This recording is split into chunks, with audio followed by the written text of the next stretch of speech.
Coach, this being Salute to Service Day, I was wondering if you could share a few thoughts about Christian Hill and also just about the tradition of players like him, Jake Sheffield, and at the school where Pat Tillman played and so forth. Well, what I was going to say, I mean, starting off, this week's an important week to me. I had people in my family, grandfathers that served in the armed forces, and it's something that we shouldn't. It's not just something that we do. It's something that I try to work hard to teach our players and teach my kids how important it is to respect the price that's been paid for us to do this. To get to be in a country, there's no other country in the world that you can do what we get to do here. I mean, really, I mean, you look at, getting to play a game like this and be able to make a living doing this, be able to teach and do that. I mean, and I'm very, very grateful for the people. And I don't think that we spend enough time thinking about that. Once a year surely isn't enough, but so that's the least we can do. And for guys like Christian, Jake Sheffield, guys that have, I've been able to be around, what a great example they've been and a great learning experience it is for our players, because it's not anything they say. You can just tell. You can tell. You can look them in the eye and see the price that they've paid. And there's something about a person that served in active duty and have fought and defended their country. And there's a price that's been paid for that. And that's something that those guys, I'm really proud of Christian, and Jake was a special guy as well. And I think it's really a constant reminder every day of we pride ourselves in discipline, but then when you see Christian walk in the room or Jake walks in the room, it's just completely, it's a different level. And I'm very grateful, obviously, for the price. And then you think about, Pat, and he gave his life, and so many Americans give their life for their country. And I'm very grateful to coach at the place where Pat played, and where so many of our veterans we've had that have played here, and just so grateful for the people out there that are willing to do that put their life on the line and serve so that we can be free, because it's something that I think I know it's hard not to see that we take that for granted, and that's why it's so important to me that we don't just recognize that today. We do it every day, and that's something that we try to do at the end of every one of our practices and what we do. We try to admit our guys you got to count your blessings to get to do this, and how blessed you are to get to do what we do because somebody else paid the price. And I always say this: so few nowadays pay the price for so many. I got a chance to go to Normandy and see, D-Day and Omaha Beach and Utah Beach, and man, that's really every American. To see the unbelievable price, loss of life that was sacrificed, and by so many back then. And nowadays, there's so much. Seems like we just become sometimes immune to. You read the paper and there's two or three Marines lost their life, and you just don't realize that that's somebody's son, that's somebody's daughter, and so that's, to me, it's personal to me, and being a patriot and honoring your country is something that I think is very, very important. Next.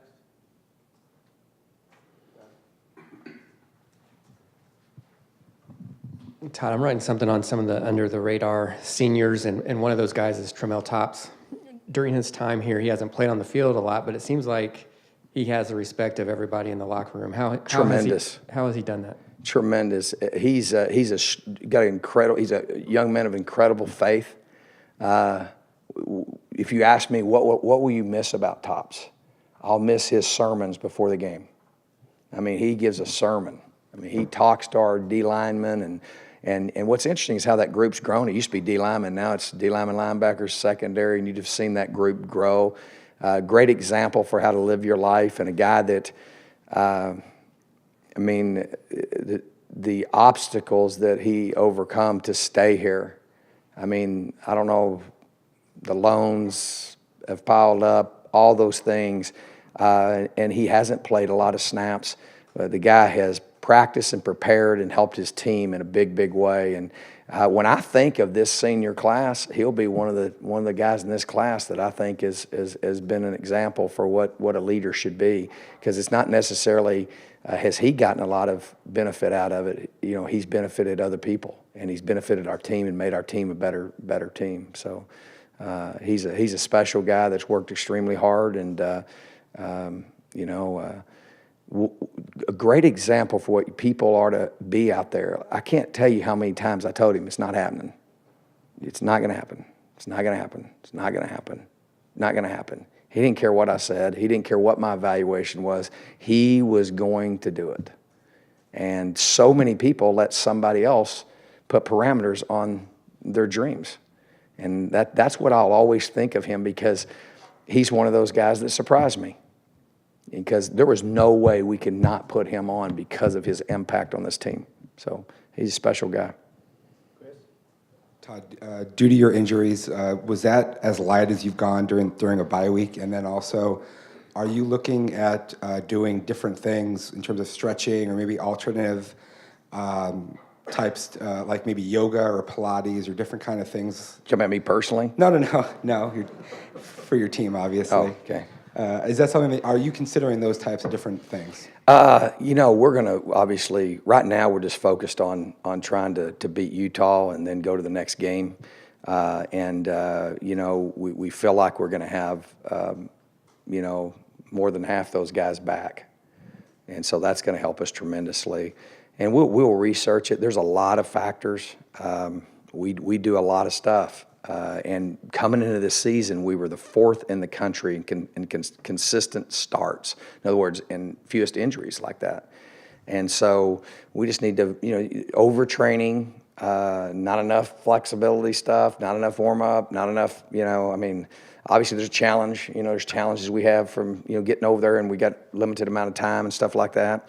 So we'll evaluate all that and look at it. But, you know, just a lot of it's just been, you know, a lot of those a lot of injury that is just not normal. It's not a normal thing that's happened. So we will do spend a lot of time in the off season researching that and trying to figure that out. And I think there'll probably be some things that we'll focus on, but too, some of that's just part of the game. You know, I think some of that's I look at some of the injuries that happened, and some of them can be avoided. But most of them were just injuries, you know, that happened. And I really felt like our guys were in great condition coming in.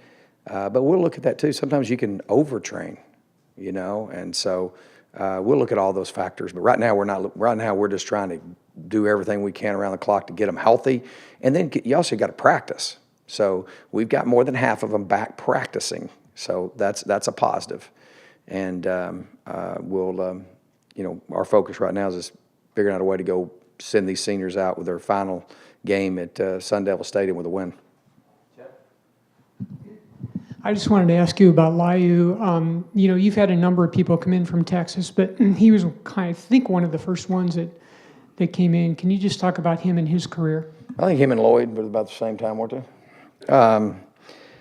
You know, Liu's a guy that, you know, is very, very special young man, man of few words, man of great faith. I mean, what an example he is on how he lives his life, you know, how he goes about everything he academically, on the field, off the field, tremendous student of the game, going to be a coach. He's a guy that whenever he's done playing football, I'd hire in a heartbeat. He is a defensive Taylor Kelly, is how I'd describe Liu. And there's not many people I've coached I have more respect for as far as what kind of person they are than Taylor and Liu. His mother, obviously, is an incredible lady. I remember going to their home and meeting their family. What an incredible family. Comes from a great football tradition there in Texas at Euless Trinity State Championship program, one of the best programs in the state. But man, just a tremendous heart. Has meant a lot to me personally and to our program. Just a and I'm really proud of him because he's had a great senior year. And, he's been, healthy and has just been incredible. He's had a really good year. Going to be a champion in life, no doubt.